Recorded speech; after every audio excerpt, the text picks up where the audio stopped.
Hi, I'm Laura from Pilates Process. Thanks for joining me today. Today's tip, we are going to look at hamstrings, the muscles at the back of the thigh, and their propensity for cramping in things like bridges. So for many people, doing a bridge or a hip roll or a hip lift, depending on if you're doing yoga or Pilates or something else, it should be an even amount of work through glutes, through the back of the thighs, that things are working but nothing feels cramping. And that is not the case for many people. So there's a few things you can do. Ideally, at least in Pilates, we don't want the heels too far in. We want them a little bit away from the pelvis and the feet in line with the sit bones.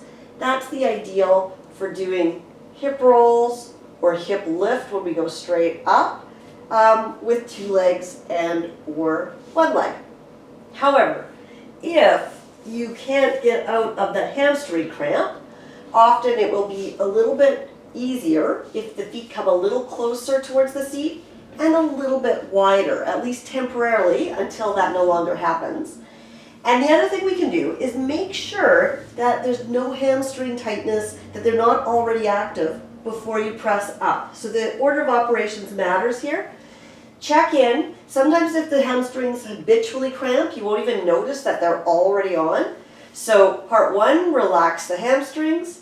Part two, feel like you can activate the glutes a little bit before you even lift. So you can put your fingertips right behind the hip socket, sort of center a glute. Feel you got a little life there, and then push the heels down to lift and or roll up.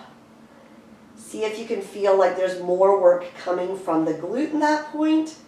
And then when you come back down, see if you can release and then reconnect, refine that glute to press back up again. So it's the glute early and come back down. As that improves, you can take the feet a little bit closer together, a little bit further away. See if it's able to tolerate, using that same cueing, some repetitions in those narrower positions. And then when you go to single leg, you might have to bring them in because we can't be very wide when we go to a single leg stance, if we want to be able to balance well on that supporting hip. And then if you do something like hip lift on single leg, really thinking about that, you're letting that glute release and then refinding it and then press up, rather than pressing up and then trying to clench the glute at the top. Okay? That is often a way to at least be able to strengthen that patterning and get past that cramping.